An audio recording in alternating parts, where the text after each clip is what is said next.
ایک بار حضور صلی اللہ تعالی علیہ وسلم کے بارگاہ میں بہت غریب صحابی آئے اور آپ ان سے بات کرنے لگے کہ تبھی جبرائیل علیہ السلام تشریف لائے اور آپ صلی اللہ علیہ وسلم سے کہا کہ اس صحابی کی زندگی کل دوپہر تک کی ہے، یہ کل دوپہر کو اس دنیا سے رخصت کر جائے گا۔ تو آپ صلی اللہ علیہ وسلم نے اس صحابی سے پوچھا، کیا تمہارے کچھ خواہشات ہیں؟ تو اس صحابہ نے عرض کیا کہ حضور میرے صرف 2 خواہشات ہیں، میں نے اپنی زندگی میں کبھی میٹھا کھایا ہی نہیں تو مجھے میٹھا نصیب ہو جاتا، اور لوگوں کو شادی شدہ دیکھتا ہوں تو میرے دل میں ارمان ہوتی ہے کہ کاش میری بھی شادی ہوتی، لیکن میں اتنا غریب ہوں کہ کوئی مجھے اپنی لڑکی دے گا ہی نہیں۔ تو آپ نے اس صحابی سے کہا، فکر نہ کر۔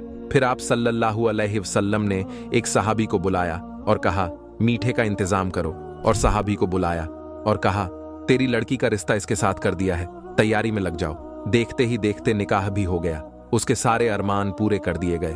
اب دوسرے دن دوپہر کو آپ صلی اللہ علیہ وسلم نے ایک صحابی سے فرمایا، جا اس کے گھر دیکھ کر آ، کوئی رونے کی آواز تو نہیں آ رہی۔ تو صحابی گئے اور دوپہر سے لے کر شام تک اس گھر کے چکر لگاتے رہے، پر کوئی رونے کی آواز نہیں آ رہی۔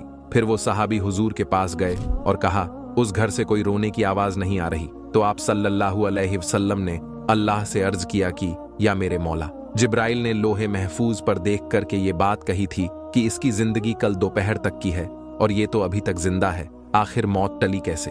تو اللہ پاک نے حضور صلی اللہ علیہ وسلم سے فرمایا کہ تقدیر میں تو میں نے لکھ ہی دیا تھا کل دوپہر تک، لیکن جب اس کے سامنے میٹھا آیا تو اسی وقت میں نے ایک سائل کو اس کے دروازے پر بھیجا کہ جا کر کے میرے نام پر اس سے مانگ۔ جب اس سائل نے اس سے مانگا، اللہ کے نام پر دے۔